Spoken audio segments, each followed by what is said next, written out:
Live here again, episode 25. It's another day, another dollar with the Dallas Cowboys out there in training camp, and they're doing some things out there. We should have some more things. As you guys know, there's a little delay, but hey, shout out to Facebook too as well. Thank you guys for tuning in too as well. There's so many things on our mind, but first and foremost, let's just go ahead and bring this show in. Tell them who you are. What's up, guys? It's DDP here joining Law for a little bit of Cowboys talk, our weekly Cowboys talk. Although it's a little different tonight. We don't have James because he's actually at training camp as of today. So that's pretty legit there. I saw he's gone live a couple times with some good footage. Oh, yes, man. So if we can get that footage out there, man, you guys can see who's going on. Are you live on your channel too as well on the YouTube? Yep. I see that it's live here. We already know I'm going to ask you. Who's the first person that's laying wood? Yep, number one in chat I see is Young Onyx, and close on his heels is Sugar Daddy. What's up, guys? What's up, everybody? And shout out to Chris on our end on the Law Nations YouTube page, and DJ Chill. I like that name. He's second place in Savage Time. You got to keep it, got to get a little bit faster. Savage Time, you third place. And on the Facebook panel, shout out to Chris Newman too as well. Those Chris is taking over, man. That's what I'm talking about. Shout out to Wiggle Bell too as well. We also got Eric Kushney here in the silver and blue Facebook. What's up, guys? And Robert Holmes as well. Robert Holmes. All right. So with that being said, what is the first thing that pops out or jumps out to you? As it relates to this training camp, how about to say Big Game James, but DDP, what's the first thing to jump out to you? I'm so used to asking him first, but you know. Right. So the main thing that's really stood out to me thus far is I've really been impressed with everything I've seen and heard regarding Michael Gallup thus far. James and I in particular were both really high on him as soon as they drafted him. I want to say that I beat James in terms of predicting huge things first, at least in terms of this weekly show. I'm sure, like, he saw him at the Combine, so I'm sure he was talking him up before then. But I live only on the Dallas Prospect Live thread there. So if we went back and looked at the transcripts, I want to say I was predicting that. Although he's taken a step ahead of me even in that regard. I was saying I figured by end of year he would be the new number one. I think he's even higher than that. And I've heard some people, I'm trying to think of who it was. It was someone in our network, I want to say, who had just huge expectations. And I was like, ooh, I don't know about that for a rookie year. But if that's the case, I'm going to be super happy. They were saying something along the lines of 800 yards and like 6 touchdowns or something. I was like, I'd be thrilled to get that out of Michael Gallup as a rookie. So love what I see from him so far. Yes, he's making the spectacular catches, and he's making us forget about certain other wide receivers that used to play for our team. I'm not going to say their name, but he's doing. Just start saying the player, because everyone assumes we hate him anyway. Right. but this is the thing with Gallup. I heard on 105.3 The Fan. We always have to give them a shout out, but also shout out Gleh. It's all caps, G-L-E-H. You just gotta say Gleh.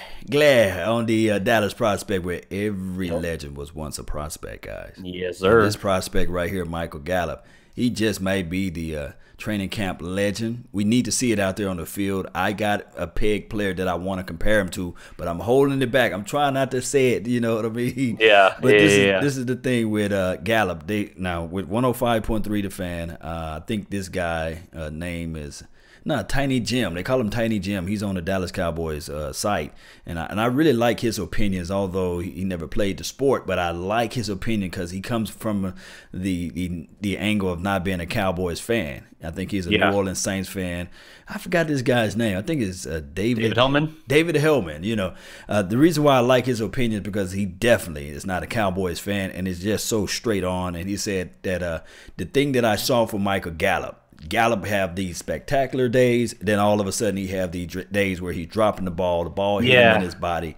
So he's a little up and down, but I mean that's not anything crazy to me, given he's a rookie and all that. Right. I mean, as far as how many balls are being thrown at him and all that overall, I think he'll be fine.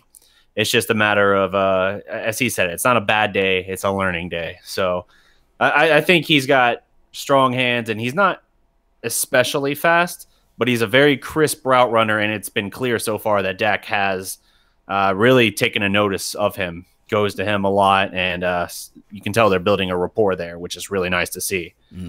Yeah, there's something spectacular when you can build that rapport with a young receiver, and all you can say to yourself, okay, this is at least 4 years in the making, with this young guy. Yeah. Then on top of that, I'm seeing what I'm seeing with Allen Hurns. These guys, they're not burners, but they got that short area quickness. And then you sprinkle in a Tavon Austin who can take it over the top. Those are camp heroes right now. Allen Hurns, Tavon Austin, and the Gallup. Yeah, on the offensive end, absolutely.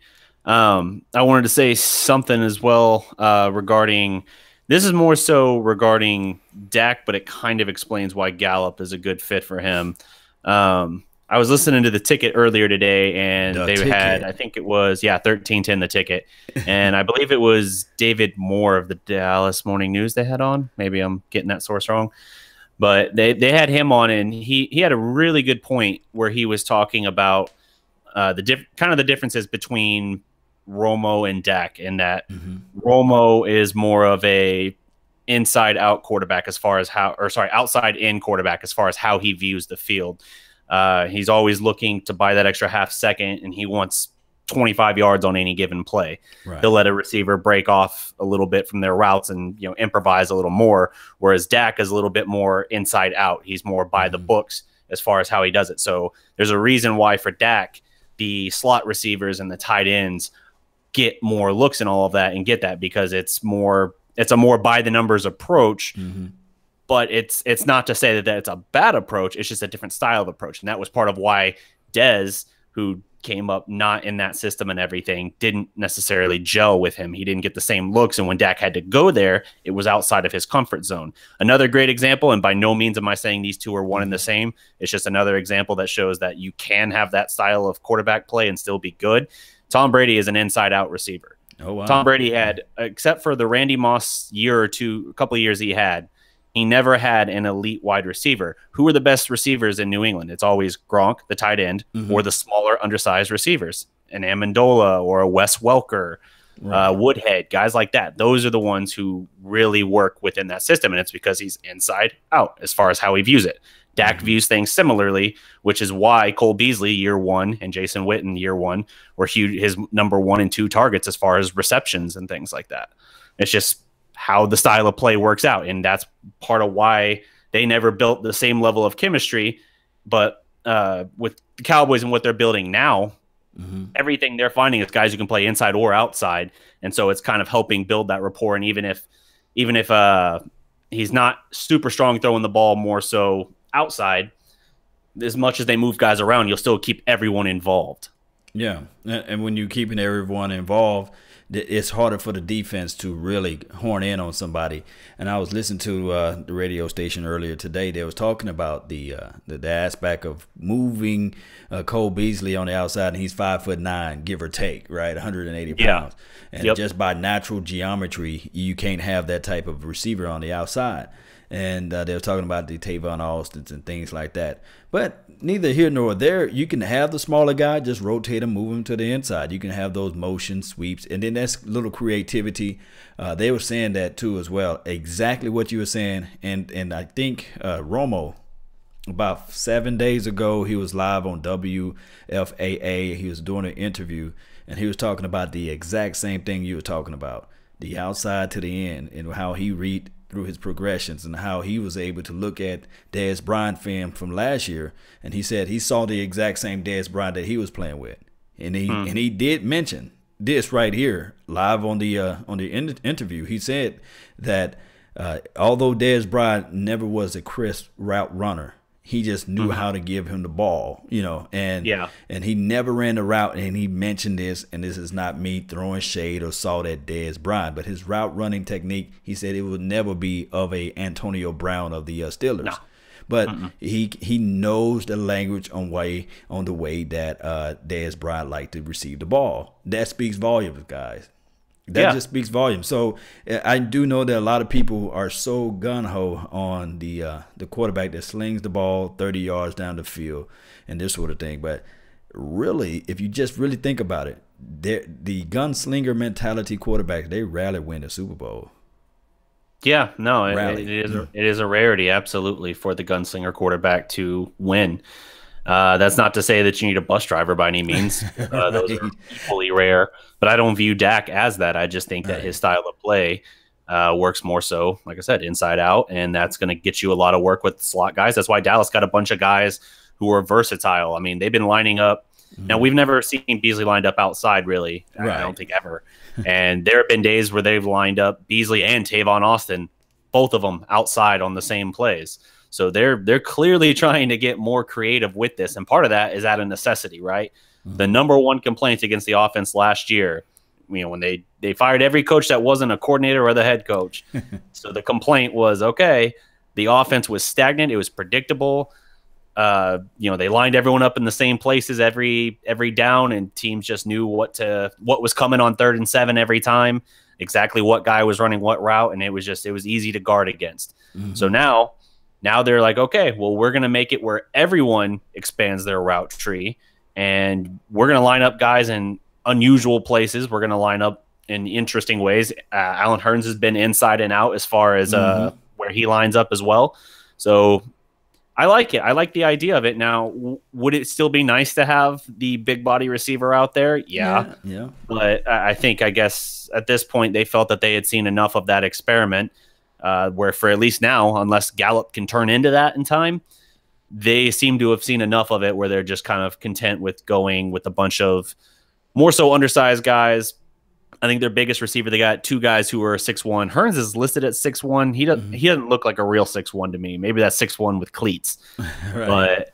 But relatively smaller guys, especially in Tavon and Beasley's case, and just fast, shifty, agile guys. Yeah, they shifty, quick, the short area quickness. Now they do have this guy, number 19. He's like 6 foot. Some depth charts show that he's 6'6". Some show that he's like 6'3". Mikhail or whatever. Yeah, I'm just gonna go in the middle. 6'4.5". And when you look at some of the film out there, you will see like this guy looks like a tight end, and he's not that frail looking guy. He looked like he just really. That's the dude that had the crazy the crazy catch the other day, right? The catch of the day. Yeah, he was just snagged. And like Randy Moss. Yeah, the guy that had the one-hand catch the other day, it was T. Will, and I was like, I had to do my eyes. I had to squint my eyes and say, is that T. Will? That 8'3"? Or that's another receiver? Yeah, he caught the ball literally with one hand. And I had to really pause and rewind, and see that was T. Will. T. Will caught the ball with one hand. I'm still, it's like Ripley's, believe it or not. Yeah. Let me run through here some of the silver and blue commenters here. Shout outs to Antonio, Ryan Dye, I see you in there. Gregory Rodriguez, Cindy Henson, what's up? Cindy, say hey Cindy, what's going on? Lionel Montgomery, what's up? Matt Hernandez as well. Yeah, shout out to you guys in the chat. And on my side, Juice21 and Clay, I see you. Harsh Patel and produced by Germ. Shout out to you, Streaming Willie Beeman. The Eagles, diehard Eagles fan is up in here. So shout out to him too as well. Hector, shout out to you, Jason Jackson, and the you up in here, man. Do we want to real quick dive into the Zeke lawsuit before we get back into training camp? Oh yeah, go ahead and touch on that. I know you probably read the article from front to back. Well, I saw Ryan Dye in the comments on Silver and Blue asking about it. So from what I've gathered from it, basically it's related to a January 2017 car accident in which Zeke headed to practice, accidentally ran a red light, hit this guy's car, his BMW, on the front passenger side, and I guess hit it well enough that it totaled both cars. Wow. And it sounds like, just for whatever reason, even though both drivers insured and all that, it hasn't been taken care of yet. And the guy's got, he says, pain and all that from it, lingering pain. And so basically he's suing Zeke for 100 or not 100, Wow. just $1 million, not 100 million, thankfully. For $1 million, where I was going with that is odds are it'll be settled in some way, and he'll probably get something closer to like $100 to $2,100. It's not going to be $1 million like he's asking for, because in cases like this, you don't typically profit, like unless you're really messed up, in which case you're not going to enjoy the money anyway. So it'll probably be something where it's like the damages of the car and his medical bills, of course. Right. But I don't see him making a whole lot more than that. So I don't know what the total cost is going to be, but it'll probably get resolved here soon. It sounds like it was just a relative, not harmless. I mean, obviously Zeke ran a red light, but it's not like it was anything more than an accident as far as we know. And so it grabs attention just because it's Zeke's name, and it, you know, some people were like, "Oh God, what did he do now?" And like, no, calm down. It's first of all, this is, you know, over a year and a half ago now, and it's just something that hasn't gotten taken care of yet. It'll probably be handled, I would imagine, by the insurance at this point. I'm kind of wondering why this far in it hasn't apparently been dealt with. I'm looking for this comment on my, I'm listening to what you're saying. I'm trying to find this comment. And you guys might know this in the chat box, and you might know too as well, DDP.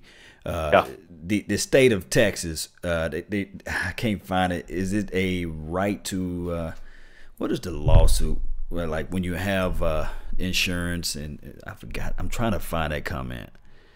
I saw someone chime in with some answer along those lines on the silver and blue page. The legal term of, like, you know, you can hit somebody as long as you have full, complete coverage or whatever. Coverage or yeah, something like that. I cannot find it. I since this morning or this evening, I got tons of comments in my YouTube page, so I'm not able to find it. Vehicular manslaughter. No, thankfully it's not that. No, but Ezekiel Elliott came out unfazed, right? Yeah. We never heard anything serious in that regard. It sounds like he's fine, and the guy sounds like he might have some lingering issues, but I mean, hopefully it's taken care of, and he gets whatever money he needs regarding his medical stuff and his car. I mean, even if he has a BMW, that thing's not cheap. If your car got totaled by someone running a red light, I'd want them or their insurance to have to pay for it anyway. It's kind of like those TV shows that you see, and then when they find out that the person is a celebrity, they show up in court, they have the neck brace on, and they come in there, they're like, oh, this car was the sentimental value of a car, and it was passed down from my great-great-grandfather, and this car is you cannot replace this car, and I'm seeking $2 million, you know? Yeah, no, I don't think it's anything crazy like that. I think they always shoot a little high because they know the settlement will be more in the range anyway of what it should be.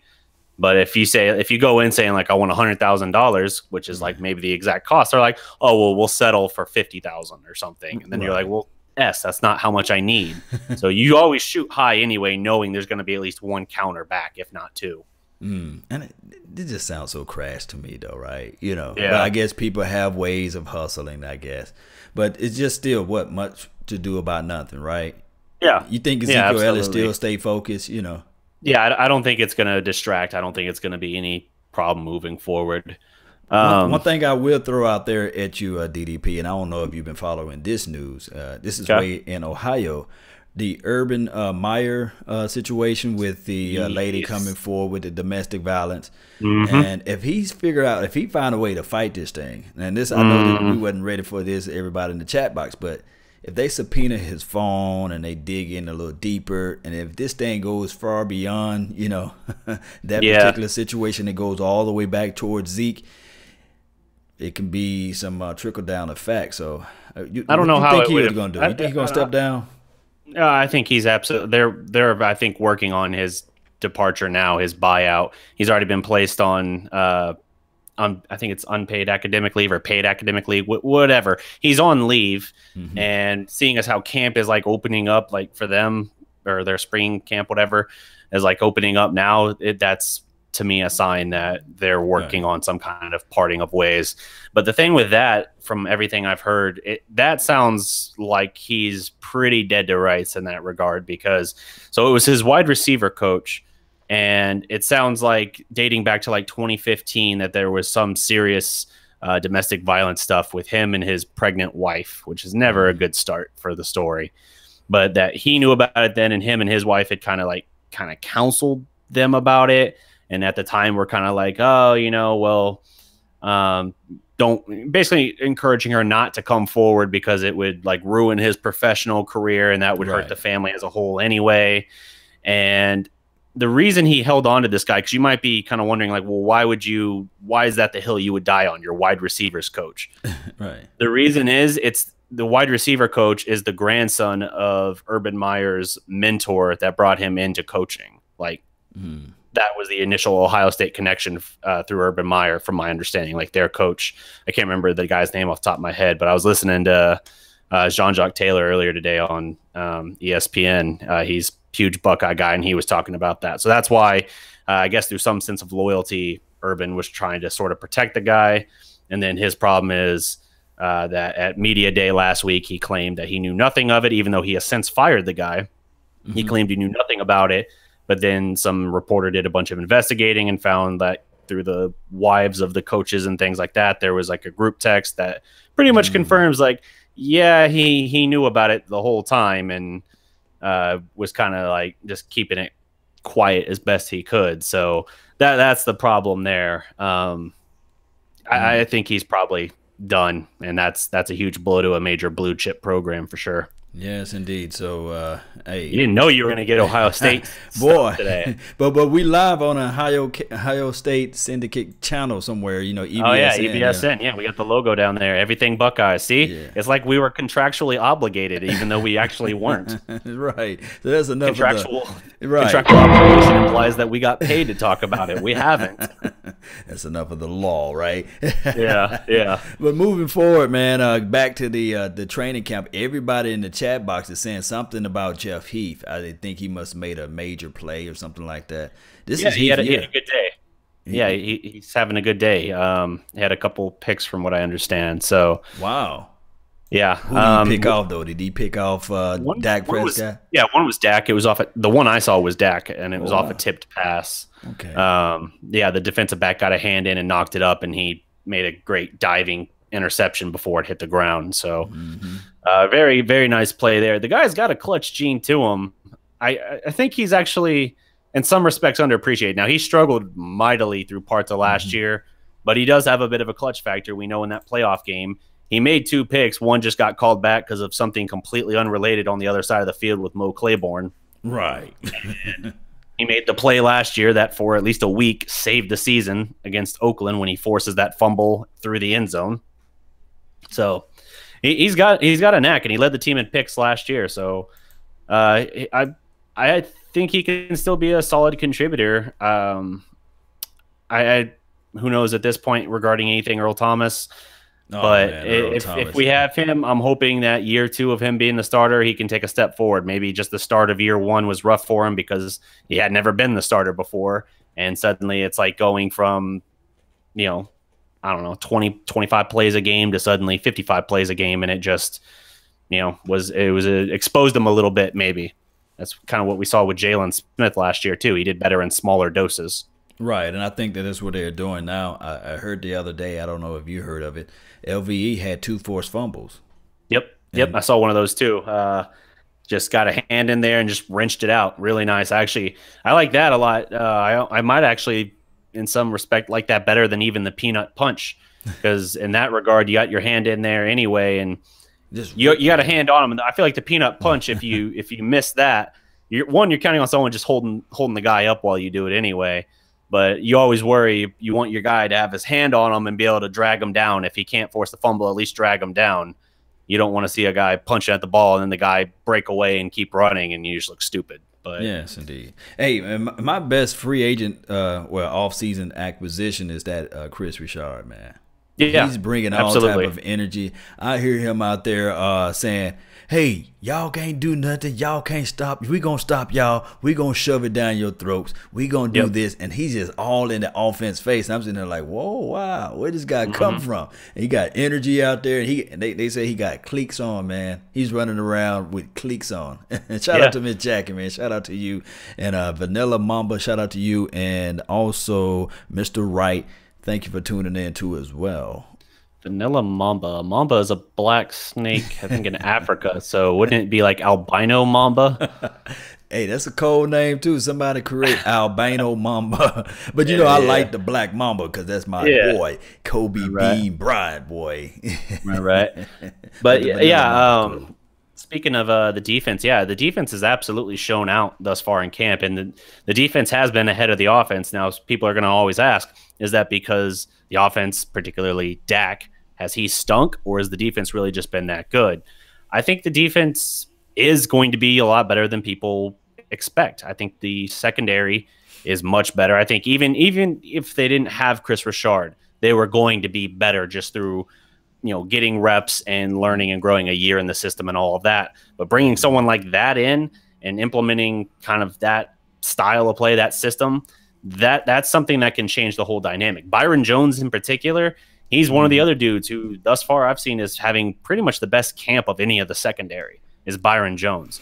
Mhm. And I think for his physical tools, Chris Richard and the system that they're running is putting him in the best possible situation for him to succeed. I think up until now, people have been lukewarm to even cold on him, but they don't know yet what he's going to be able to do. Now, I'm not saying he's going to be a high pick guy, but I think he can be a very, very good cornerback for them now. And this is like the perfect pairing for him at this point in his career, whether that's staying with Dallas or, I think they got him under contract. I think they got an option on him after this year even. So they might have him for 2 more years, but it's interesting for sure. I think this could be a perfect pairing for him that changes the course of his career. Yes, indeed. And then if you want to look back at just the war of attrition, right?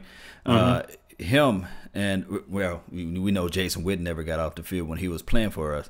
But Right. if you look back at this, these are the two players that pretty much just always on the field. Believe it or not, is T. Will. He's always on the field, and Byron Jones. They just don't miss games, and we need that. And that builds continuity. I do know that T. Will didn't have a good year last year, but if we Yeah. look at it from this aspect, this Byron Jones, I want him to be the nuance because we saw how he's really physical. He can play physical enough to shield off or play the tight end, right? And now you're going to put him on the receiver or the wide receivers out there. Hey, I want him to be just like when you guys wash clothes at home. That agitator that's in the middle. That agitator knocks around everything.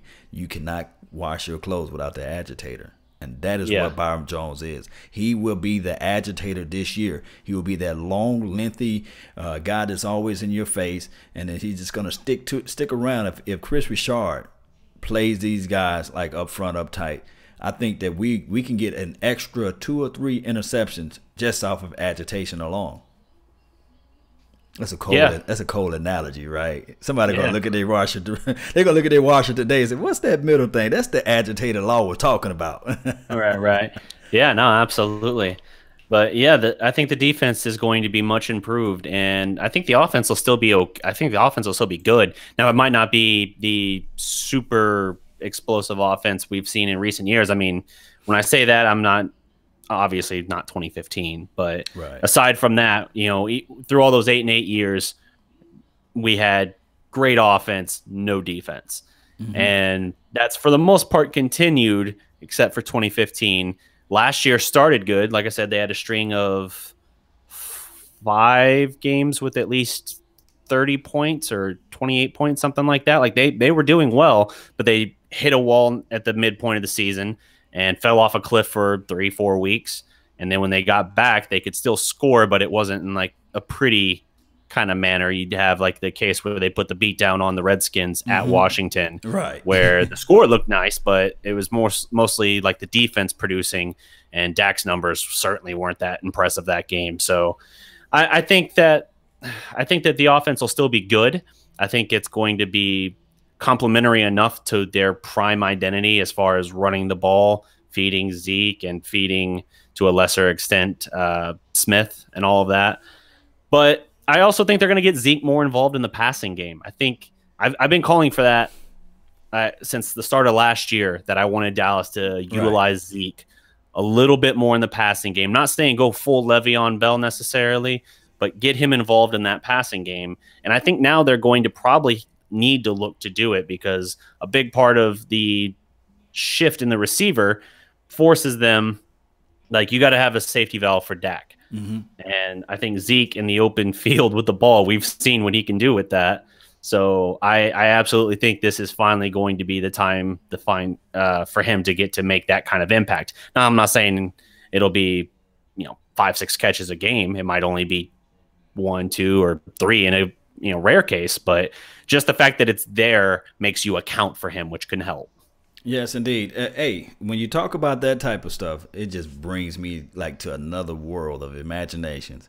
I want everybody in the chat box, do this for me. Just close your eyes and imagine, right?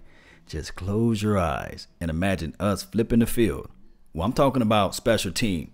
People fail to realize that is what Tavon Austin can bring to this team too as well. If we can find a way to flip the field, and you have this defense too as well, just starving, hungry defense, playing with a mentality that Chris Richard have everybody playing with a PhD mentality, poor, hungry, and determined to fly out there to the ball. And when I'm talking about playing with half of a field, can you imagine? Close your eyes now. Close your eyes. Can you imagine Ezekiel Elliott with half of a field? Come on now. Come on. I can't serenade this moment any better. If you have Ezekiel Elliott with half of a field and you have Dan Bailey, Dan the money man Bailey, you know for sure at least you're getting 3 points out of the deal. If we can flip that field and we can win that part of the battle, man, special teams, shout out to special teams, because Tavon Austin, he's running punt returns, he's running kickoff returns, and we got some other guys that can do that job duty too as well. But if we can flip that field and have half of a field, this team may just be averaging 28 points a game, just like there was the first 8 games, right? I don't know if that was their overall it was 25. It was something along the lines of 27, I want to say, through the first 8.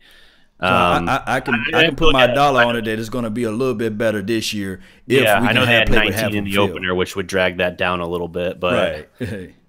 Yeah, well, I can compile that here shortly maybe. But yeah, no, absolutely. Robert Holm points out, now I haven't seen this quote, but he's saying that Coney Ely has said that this D is stronger than the 2015 Super Bowl Panthers defense.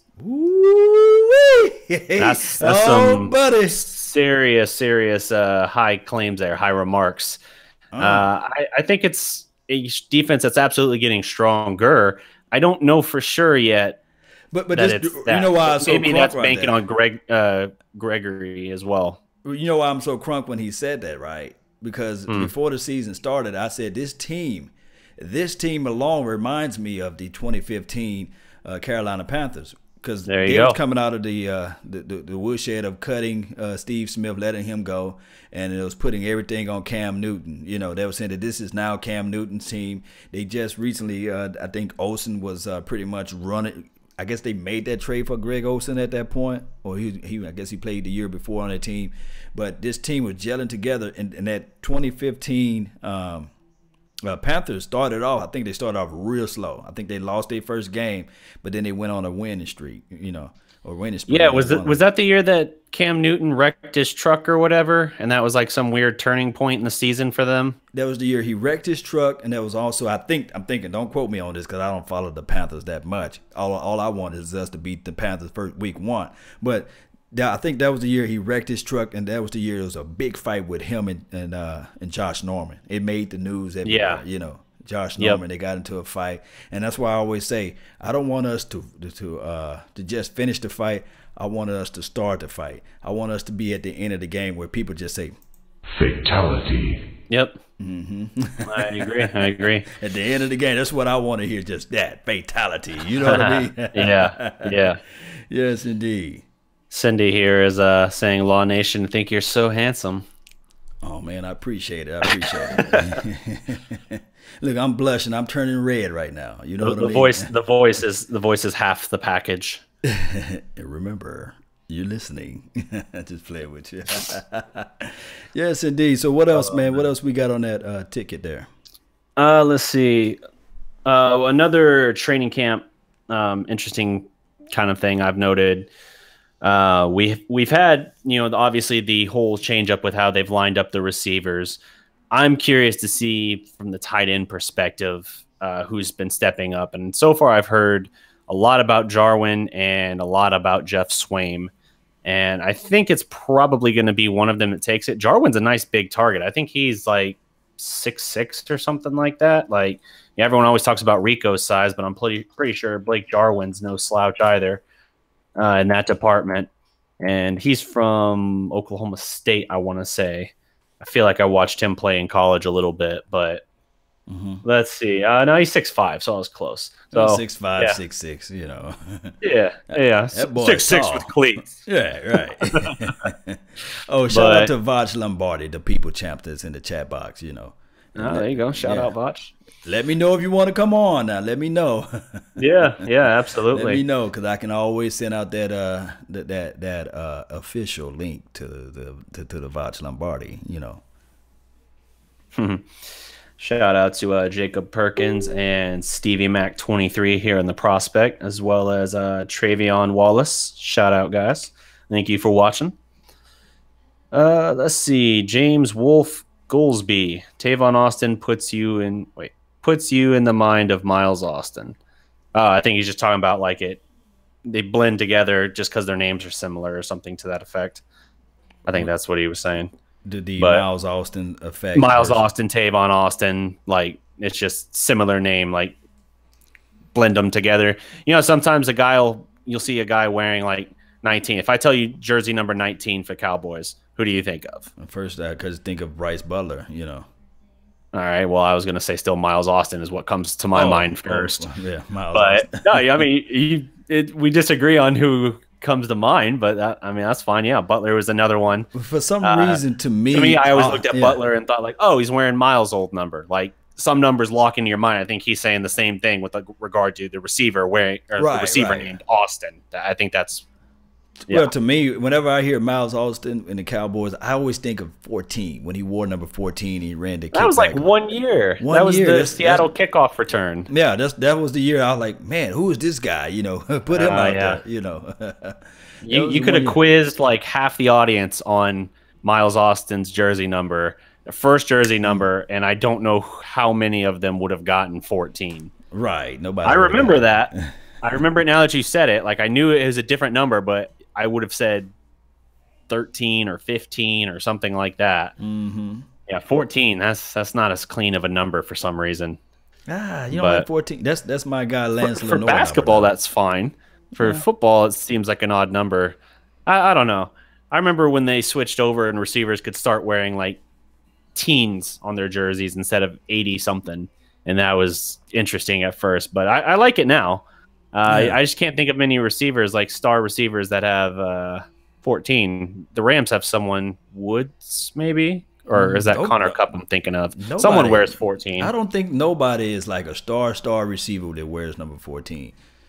And I could be wrong. Probably not. Probably not. And who in basketball wears number 14 is just killing it? Nobody, man. That 14 must be unlucky. It must be we're talking weird jersey numbers. Luka Doncic is about to be rocking 77, so that's weird. Yeah, my guy Dennis Rodman used to wear those weird numbers too. You know.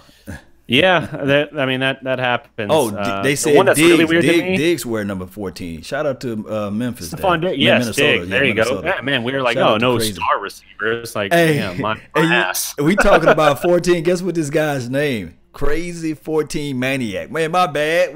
He's over there just pissed. He's like, oh, man, wait a minute. You guys talking about my number. You know what I mean? Yeah. That's funny.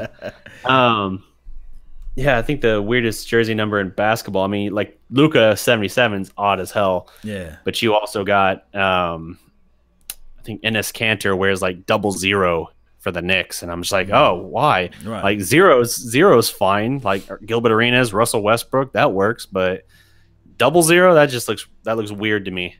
Hey, think about this though. And since we're talking about numbers, my favorite Cowboys, my favorite Cowboy player of all time is like Everson Walls. He's like, who wore number 24, and I think he got the record for the Cowboys. He caught 11 interceptions.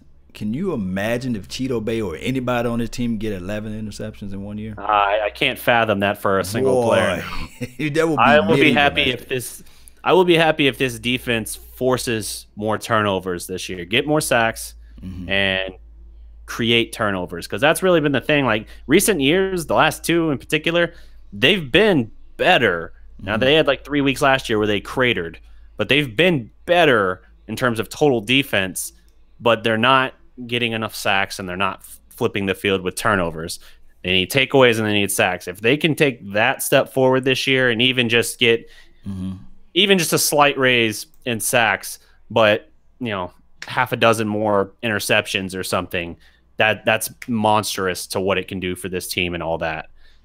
Shout out to Jacob Perkins. He quoted me saying 14 seems like an odd number and corrects me that it's in fact an even number, not the odd I meant, sir.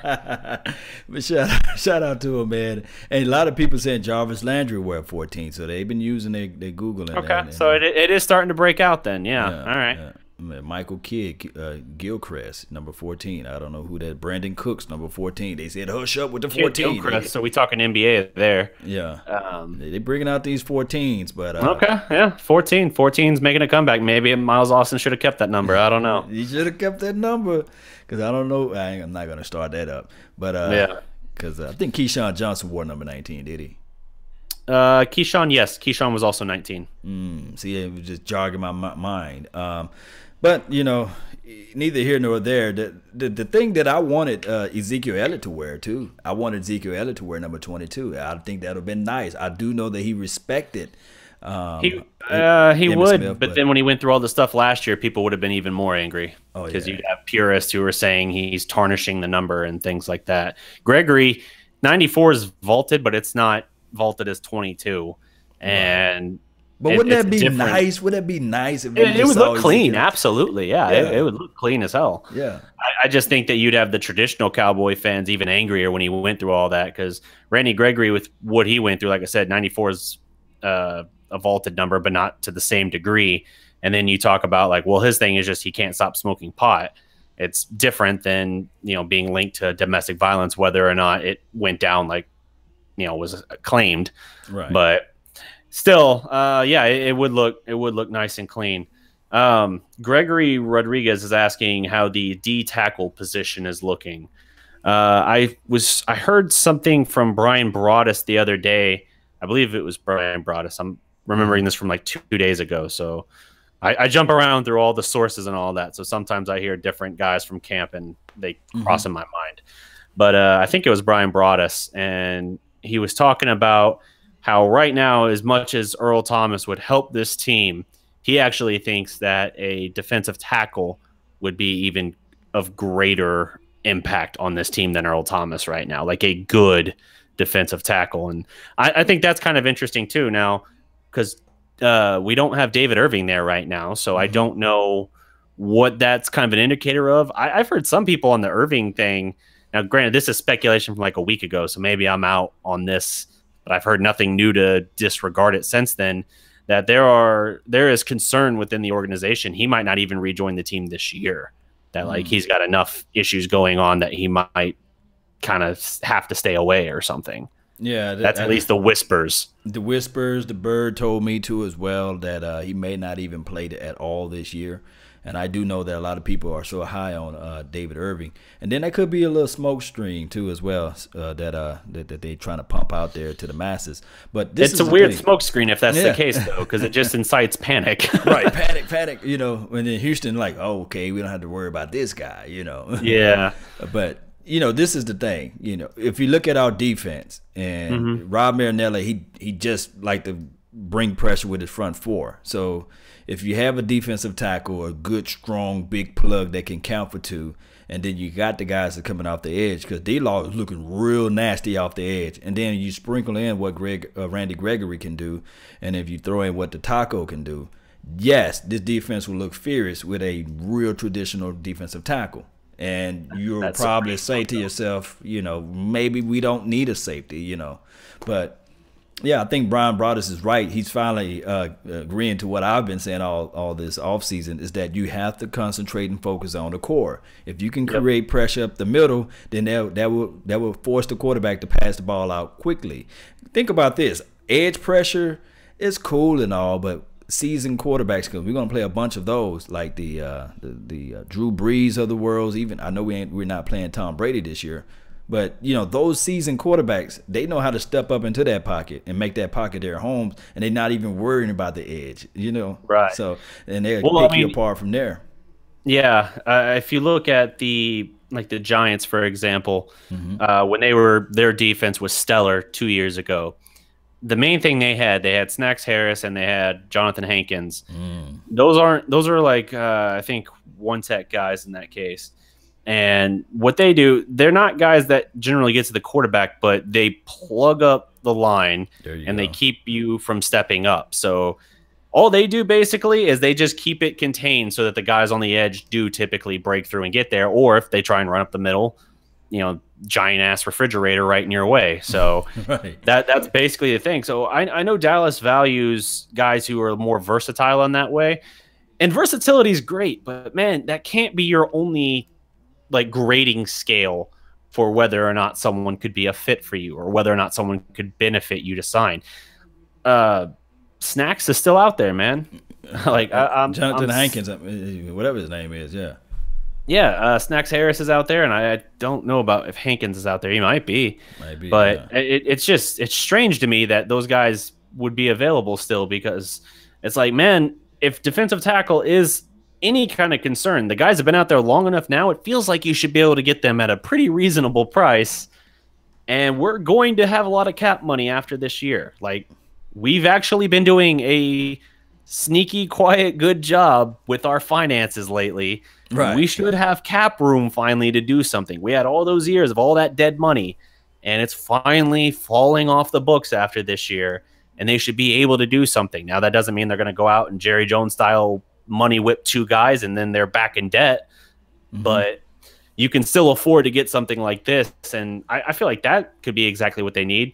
Maybe they value Malik Collins kind of filling that role, but I worry about his health at this point, honestly. Right. It's going to be a minute. Foot injuries now, two broken foot, same foot. Right. He's been back-to-back injured, and then on top of that, if you look at our competition, you know, we do know that the Redskins, they stout. And should I mention the Filthy? They're stout too as well. They got some plugs up there in the middle. And I'm talking about Fletcher Cox. That's all you can say. Fletcher Cox is going to demand 2, maybe 3 people. and you sprinkle in the Timmy Jerrigan, how you say this man's name, Haloti Nada. These guys rushing off the edge, Bennett, and then the brunette kid. Man, they got some guys. They deep, and I'm talking about deep. They're deep on that front four, and they can sprinkle in the rotations, and they can blitz their linebackers. So we got a whole entree of food that we got to eat when we play against them. Because those birds, they're gonna be dirty. They're going to be dirty, and that helps out everything. And then they got the Sidney Jones guy coming back on that playing corner. So we're going to have to be really, in order to be the best, you have to beat the best. You know what they're saying? And we have to find a way to have our depths just as deep as theirs. And we just can't do that by sprinkling in the Brian Price, who got body slammed the other day? Yep. I mean, I got to hit this thing right Finish here. him. That's exactly what finish him. That's exactly what my guy Travis Frederick or Zach Martin. One of them just took him and body slammed him through the dirt. And then I think that one was Frederick. Frederick just body slammed him through the dirt, and he got up and weeble wobbled back to the end. And I was like, no, you better get up, push him back, or do something, you know.